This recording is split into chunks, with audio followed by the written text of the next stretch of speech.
Welcome to the full SAT English review. This is the only video you'll need to study for the English portion of the SAT. I'm going to break down all 13 question types that the College Board could possibly throw at you. We'll move through the four big domains: information and ideas, craft and structure, expression of ideas, and standard English conventions. And don't worry, I'll be walking you through strategies, tips, and explanations step by step. Plus, there will be practice questions for every single type, so you can test yourself along the way. Let's get started. We're going to begin with information and ideas. The first question is called command of evidence, and there's three types: textual scientific, textual literary, and quantitative. We're first going to focus on the scientific evidence question. It's going to look like this: which finding, if true, supports or refutes the researcher's claim? You're going to be given a passage about a science-related topic. It's often going to be biology. You will not need any sort of prior knowledge about biology or earth science or whatever they throw at you. You'll be given answer choices with various facts or false facts. In other words, one of those things is true and will help support or refute the claim that the researchers make in the passage. So you'll have a simple strategy for this. You're going to identify the claim or the hypothesis that the researchers make. Then you're going to simplify it. You're going to write it down in your own words using the scrap paper that they will provide on test day. You're then going to read the answer choices and then read the background of the science if necessary. Then you're going to keep repeating this process until you figure out the answer. Oftentimes, it will only take one run through if you use this strategy. And remember, we're now going to transition into doing a practice question for this type of question, so you know exactly what I'm talking about. Take a second to see if you can answer this question yourself. Hopefully you've paused the video and you have your answer ready. Now I'm going to go through the correct answer. So, which finding, if true, would most directly support the team's conclusion, where they concluded that the presence of certain microbes in the soil might explain the difference between healthy and diseased plants? So, using our strategies, we can simplify this to just say that microbes in soil is related to difference between healthy and diseased plants. And the answer that best correlates with that is A. Why? Because this one says that the soil surrounding healthy plants has more microbes, has a different amount of microbes than the soil surrounding diseased plants, therefore indicating that the microbes have something to do with the amount of disease present in the concentration of plants in that area. Okay, our second type of question goes: which quotation most effectively illustrates the claim? So you're going to be given a passage. It introduces a text, its genre, and the author. So we're looking at literary evidence here. We're backing away from science.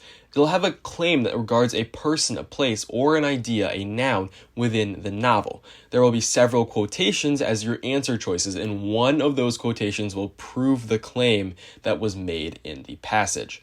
Your strategy is the exact same. You're going to identify the hypothesis or the claim at hand, simplify it to read it in your own words, and then read the answer choices and the background if necessary. In this type of question, the background may help a lot because it'll tell you if a passage was, for example, written in the 1800s or the 1900s, and it'll help you understand the cultural and social norms of that time. Now, moving on to a practice question. 2. Command of evidence, textual, literary. Again, take a few seconds to see if you can answer this one on your own. Okay, so this question asks, which quotation from The Land of Enchantment most effectively illustrates the claim, where the claim is that Whiting reflects on the escape from everyday life that such a journey provides? Well, the best answer here is going to be D. Why D? Well, D almost exactly restates this claim, and that's a common theme in a lot of these quotation questions, right? She literally says that there's a certain detachment or an escape from ordinary day, otherwise known as everyday life, that is exhilarating, right? She finds that this escape from everyday life is exhilarating, right? She is reflecting on that. It's literally word for word, just copying what the description, what the claim says. This is our final command of evidence question. It focuses on quantitative data, that is data with numbers. So, question type 3 asks, which choice most effectively uses data from the graph or the table to prove the claim? And that also may read to disprove the claim. So you're going to be given a passage. It's going to usually introduce a scientific idea. It'll have a hypothesis that's derived from some research, and you might ask, where am I going to get that research? Well, you'll also be given a graph or a table with data, with research, that will prove or disprove the hypothesis made by the researchers or by the people who made the hypothesis. So your strategy is again pretty similar. You're going to identify the hypothesis contained in the passage. You're going to rewrite that in your own words as with the other two COE questions.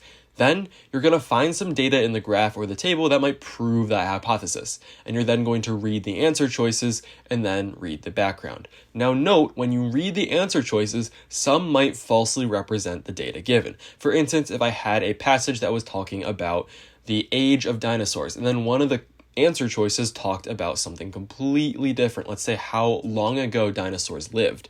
That question choice you can eliminate immediately. You're going to complete this process as many times as it takes to answer the question. Usually, again, you will only need to use the strategy once. If you find yourself confused, just keep rereading the background and eventually, I promise it will click. So now we're going to move on to a practice question where we're going to demonstrate this strategy. Now let's take a look at question type 3, command of evidence quantitative. Take a second, see if you can answer this yourself. So which choice most effectively uses data from the table to support Probst and colleagues' conclusion? Well, Probst and colleagues are concluding that the hypothesis up here is incorrect. So we want to find a counterexample to this right here. And that is going to be answer choice D. Why D? Well, it's showing here that the one with the largest mean bill surface area and the habitat with the lowest temperature occurs. Additionally, with the second smallest mean bill area, we have the highest mean temperature. These are counterexamples because they show pretty clearly that when we have a low surface area, we have a high temperature, and when we have a high surface area, we have a low temperature. That is the opposite of what's going on up here. Our next question type is called central ideas, and you're going to be asked a pretty self-explanatory question: which choice best describes the main idea of the text? You're going to be given a passage that will either introduce an idea or a concept, or it'll be an excerpt from a poem or an Old English text. You're going to identify which type of text is provided first. If it's the former, if it's a passage introducing some sort of idea or concept or something about some specific topic, what you're going to do is you're going to first read the answer choices and eliminate obviously incorrect options, right? After you've read that text through, you should be able to see, this answer choice is completely wrong. You just eliminate those ones first because often in these type of questions, there are a lot of those.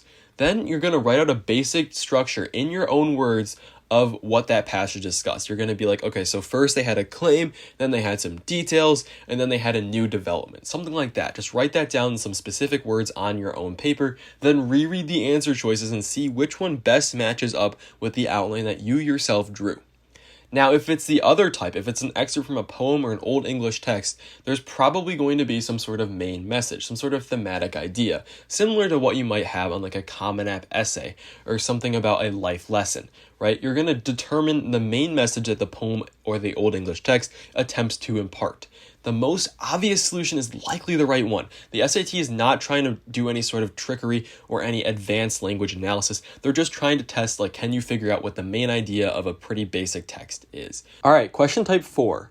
Which choice best states the main idea of the text? Take a second again and see if you can solve this one on your own. Well, our answer here is going to be B.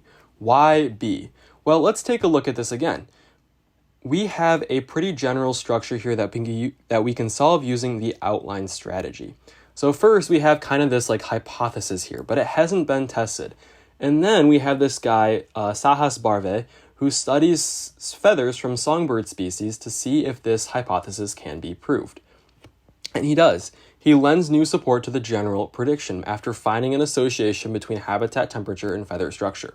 Therefore, B is the correct answer. Now, if I were to answer one of these guys, you could just see pretty clearly that if I were to make an outline, if I were to write it down like I would on the real SAT exam, these would just simply be incorrect. Our next question type is called details. According to the text, Y is XYZ true, where XYZ is just some fact.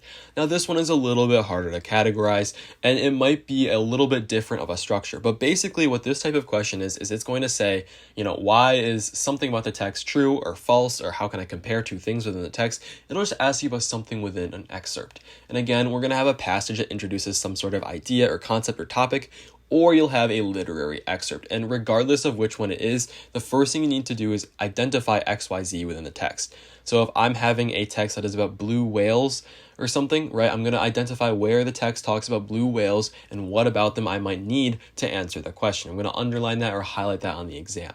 Then I'm going to reread the sentences that precede, that go before XYZ, because they're going to provide us with some valuable context, some valuable information.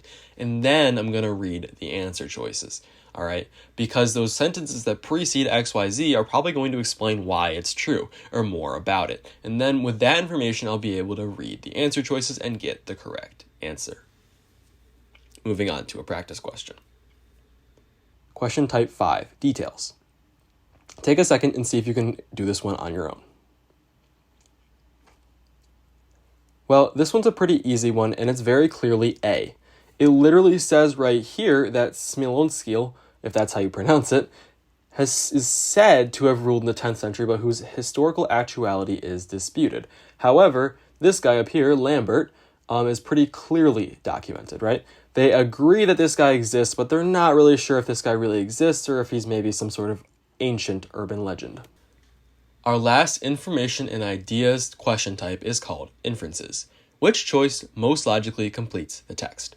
You'll be given 1 to 2 sentences with a passage with background information on a topic. Then you'll have some sort of hypothesis or a new finding or some fact that will be presented to you. And then a last sentence which will depend on that fact, which will end with a blank. So here's your strategy for this one. You're going to identify what that hypothesis or new findings or main argument of the text is. You're going to write that in your own words. Then you're going to analyze the answer choices to see which one best aligns with the hypothesis that's been presented. You're going to eliminate ones that are pretty obviously wrong, and then you're going to reread as necessary. A lot of the times that last blank is going to completely depend on the sentence that comes before it. Okay? So you need to make sure that whatever comes there makes sense and basically kind of proves the sentence before it. If the word therefore is present in that last sentence, then again, that's another sign that the answer choice is dependent on the preceding sentence. So with this last practice question, we're going to round out our discussion of information and ideas. Let's take a look at question type 6. Which choice most logically completes the text? Take a second and see if you can solve this on your own. The answer here is going to be C. Why?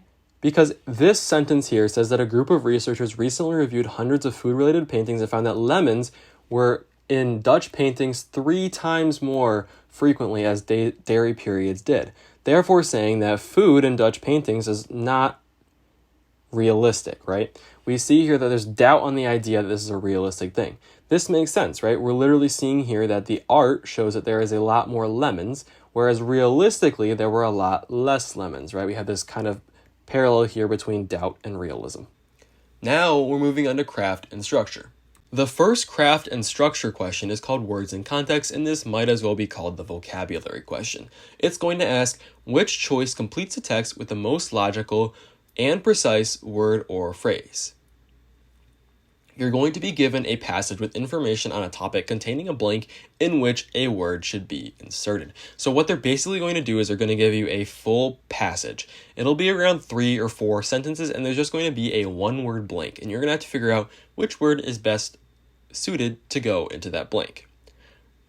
That's going to often depend on the context of the paragraph, and they're often going to repeat the same idea once or twice so you can get an idea of which word is best. So here's your strategy. You're going to identify some words that have been repeated once or twice within that paragraph. And you're going to note, hang on, this sentence almost means the exact same thing or very close to the sentence before it or the sentence after it. So therefore, I'm looking for similar words in both of these sentences. Those descriptive words are going to reveal the intended meaning of the word that you need to find. Next, you're going to fill in the blank with a word that you think works well. And you might not even look at the answer choices at this point. You might just think, I think that the word because would go really well here. Or I think that the word white would go well here. Or I think that the word rich or poor or whatever, right? You're going to then analyze the answer choices, see if the word that you put in the blank by yourself looks and correlates with some of those words that are in the answer choices. So let's say I said the word rich, and then one of the answer choices was the word wealthy. Well, that's probably the answer, right? Now, if you don't know a word, which is going to happen, especially in the hard modules, but you can eliminate words that you do know, use roots, use Latin roots to ascertain the correct answer. For example, if I have a word that starts with non, that probably is going to mean not, right? That word is going to have something to do with not and then the rest of the word. something like that. Make sure you look at those roots. It's a good idea to go on Google and just take a look at some common ones to figure out some basic prefixes, some basic suffixes as to what words might mean. Let's take a look at a practice question.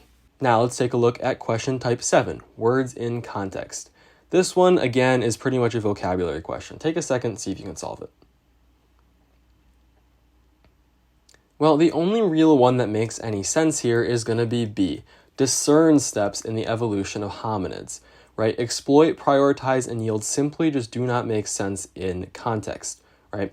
The fossil remains of the individual known as OAS1, discovered in Romania in 2002, can help paleoanthropologists not only discern or basically figure out the steps in evolution of hominids, but also illuminate the Pleistocene epoch generally, revealing important details about the time in which OAS1 lived.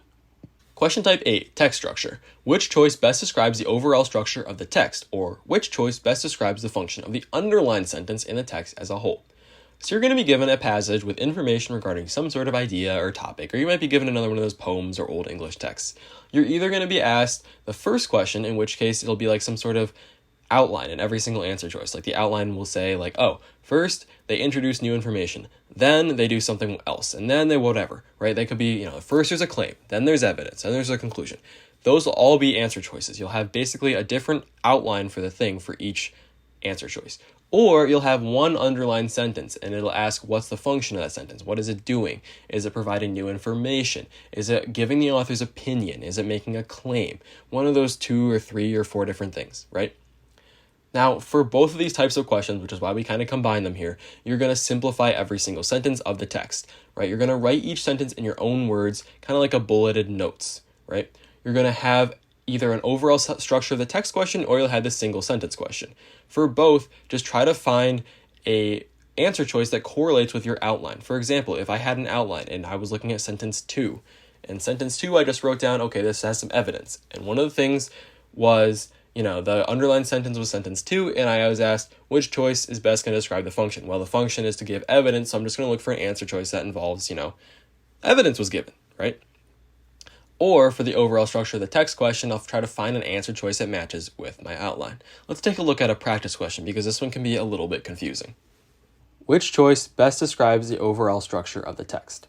So take a second and see if you can do this on your own.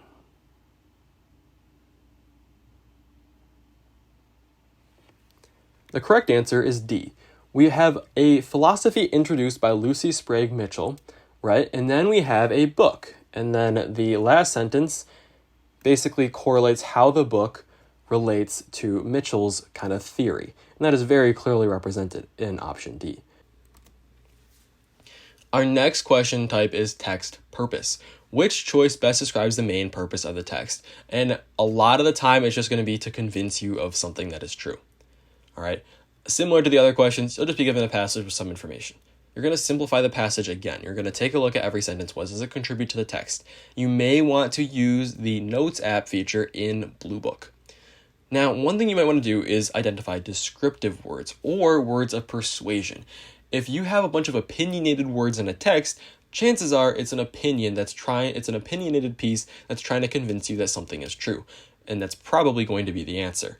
Another thing to ask yourself is, who is the author writing for? What is their audience? What do they want to tell that audience, right? You might also want to think about the exigence of that passage.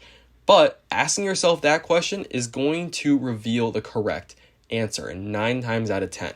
It's possible you might need to reread the passage again, but this strategy, I guarantee you, will reveal the answer pretty quickly.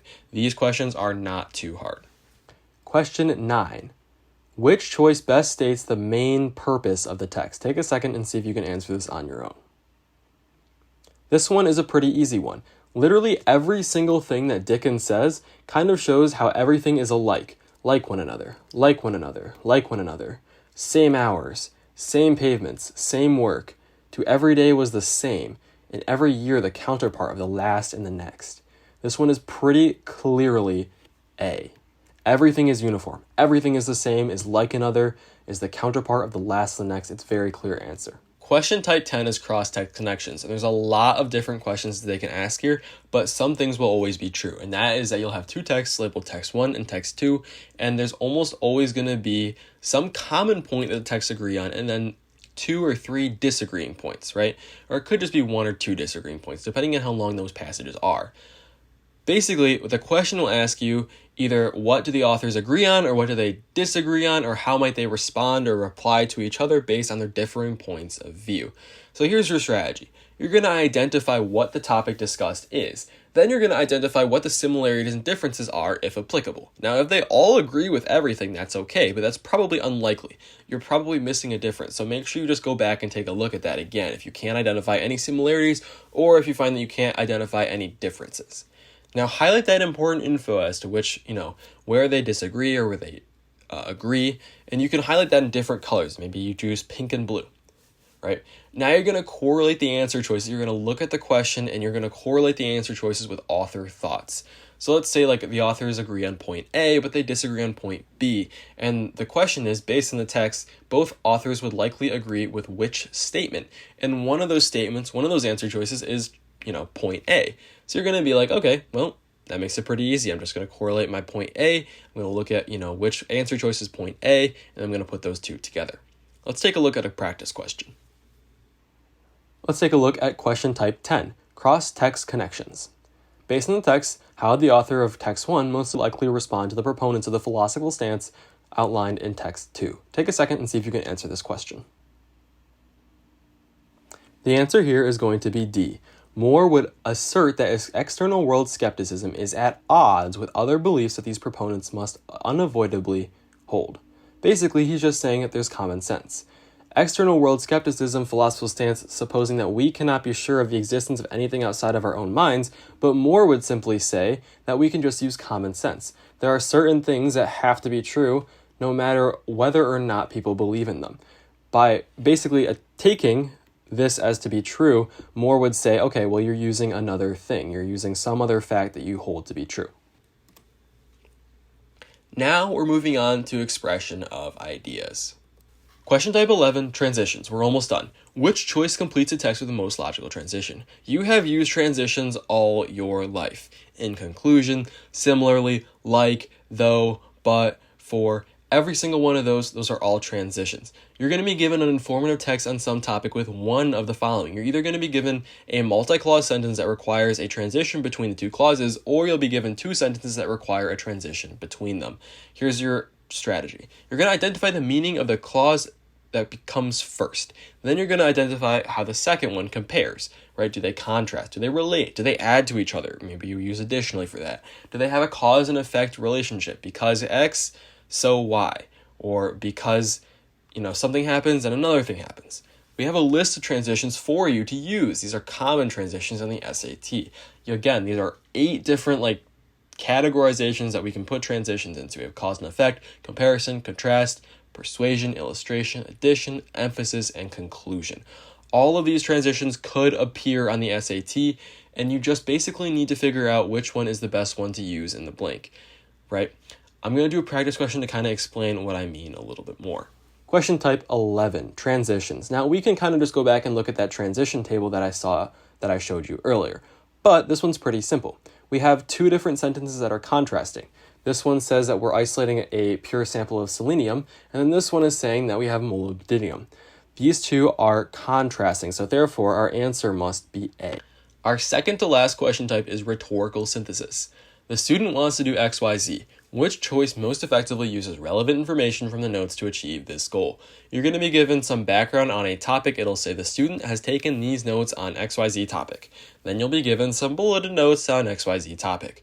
The first thing you need to do is determine XYZ. What is the thing that the student is trying to do? Is the student trying to compare 2 novels that are maybe in those bulleted notes? Is the student trying to explain why somebody did XYZ research? Whatever. Here's the thing about this question. This is why this is the easiest question on the SAT.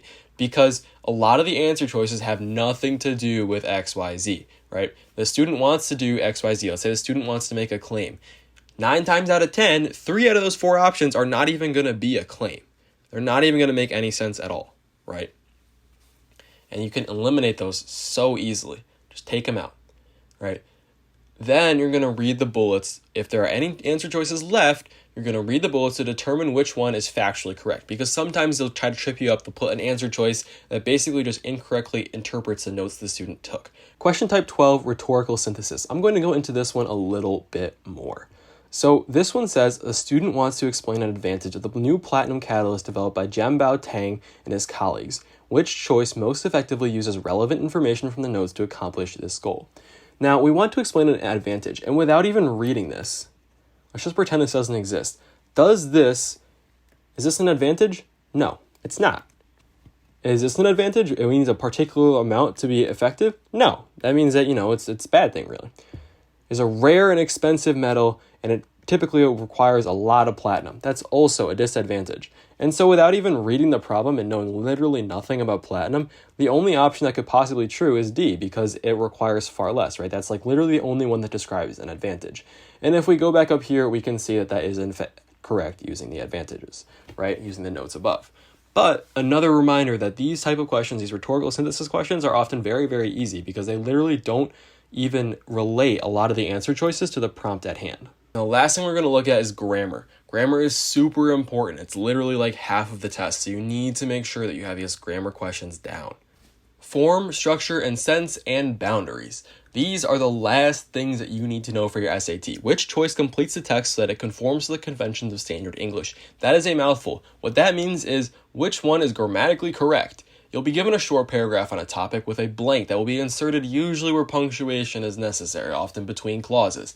The strategy depends on the situation. You need to know your grammar. There's no getting around it. You need to know your grammar. So we're going to go through all the different types of grammar that could show up.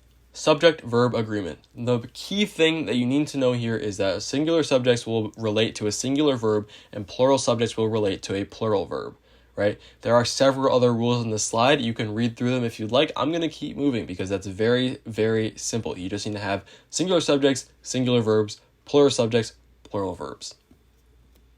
Pronoun antecedent agreement. You do not need to know what an antecedent is. You only need to know that for the ACT, right? But an antecedent is basically just the thing that a pronoun refers to.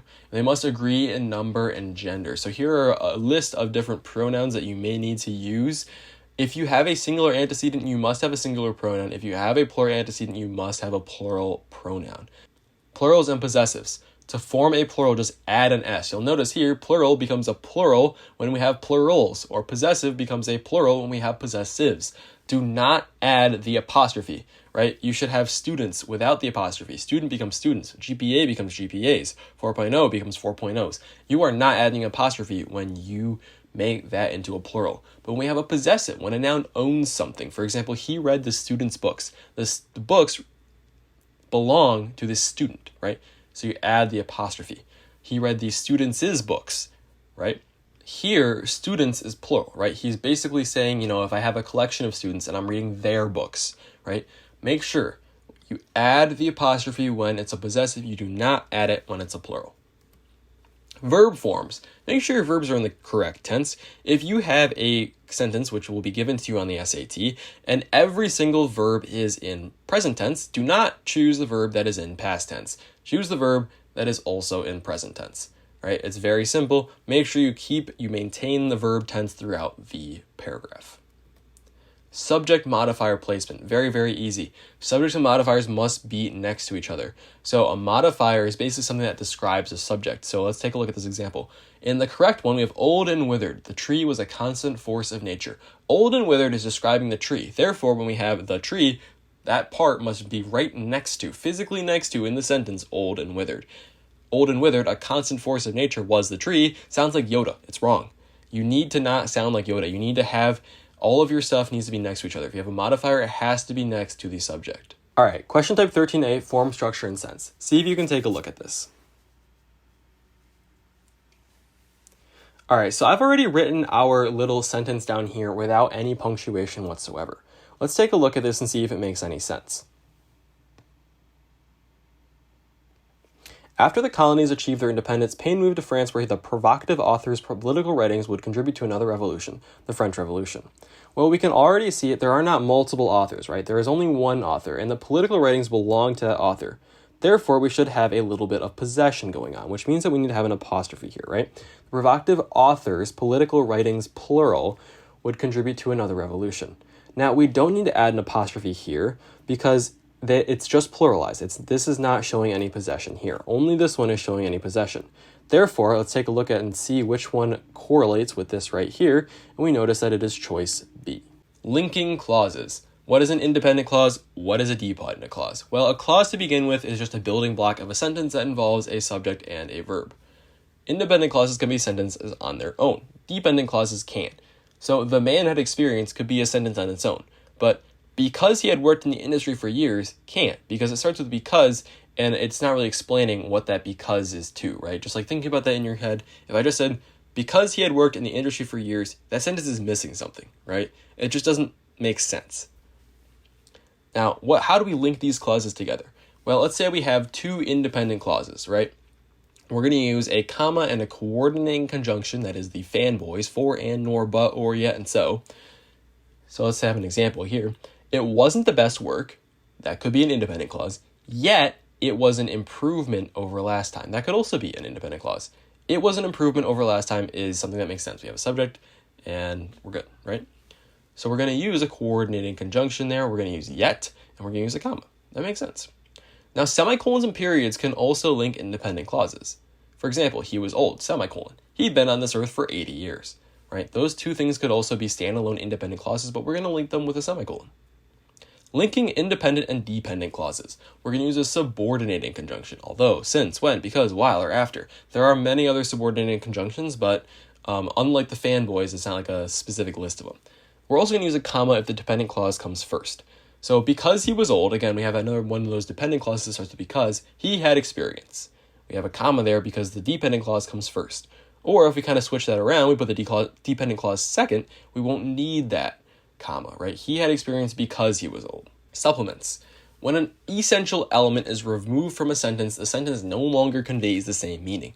When a non-essential element is removed, the sentence conveys relatively the same meaning. So an essential element is something that basically will ruin the sentence if you don't have it in there. Whereas a non-essential element will not ruin the sentence if you don't have that in there. How do you indicate, what is a non-essential element and when should we use them? Well, I'm going to take out my laser pointer here real quick. If we have a parentheses, we can use that. We can have a comma, or we can have an em dash. So John Smith, a famous archaeologist, had just made a new discovery. This information is not necessary. We could just say John Smith had made a new discovery, right? That is non-essential information. We can also use commas and em dashes to offset that information to indicate that it is non-essential. Now let's say that instead we had an essential element. An essential element will be John Smith, right? If we just say a famous archaeologist had just made a new discovery, that tells us almost nothing, right? That doesn't tell us who actually made that discovery. There are plenty of famous archaeologists. Now, here, the subject, John Smith, and the action is preserved when the information is removed, right? That just makes sense. It still makes sense when the non-essential element is removed. Now, one important thing to note, we do not mix punctuation, right? If I had, let's say, I take out my laser pointer again, if I had a parentheses here, and then we had a comma here, that would not make any sense, right? We would need a closed parentheses. Or if we had a dash here and a comma here, that would not make sense. When we are trying to offset non-essential elements, we need to use the same punctuation on both sides of the non-essential element. Punctuation, this is like our last slide here, right? Commas. What do? You can use them to list items, you can use them to separate those non-essential elements, you can use them to link dependent and independent clauses, or independent clauses with a fanboy. Now, semicolons, you can link independent clauses using those, or you can separate complex list items. We didn't really talk about this, but let's say I have a list, and that list has items with commas in it. Let's say Paris, France, Rome, Italy, New York City, United States. If I'd use commas in that list for everything instead of semicolons, it wouldn't make any sense. It would be like a list saying Paris, France, Rome, Italy, New York City, United States. But we're thinking about specific places. Paris, France, Rome, Italy, New York City, United States. If we didn't have those semicolons, it'd be very confusing, right, as to which one we're talking about. Are we talking about Paris? Are we talking about France? Are we talking about them as independent entities or as one specific entity, right? Anytime you have a list that already contains commas, just use semicolons to offset each item. Colons, those come at the end of an independent clause to either explain something that preceded it or to list something. So, for example, he couldn't make a cake for one reason. He had no flour. The text that comes after the colon explains why he couldn't make that cake. Or for the list, there are 3 good types of ice cream: cookies and cream, vanilla, and chocolate fudge, right? You have a list after the colon. Dashes are used, as we mentioned previously, to separate non-essential elements. And that, after we do our last practice question, is the end of the full SAT English review. Our last question is a boundaries question. See if you can look at this one yourself quickly. Here we have a non-essential element question, right? The study of fungi, which has to go here, right? It has to go fungi and then some sort of producing. Well, the study of fungi with this mycology thing is actually a non-essential element, which means that because we have a comma offsetting it here, we have another comma offsetting it here. The only option with that choice is D.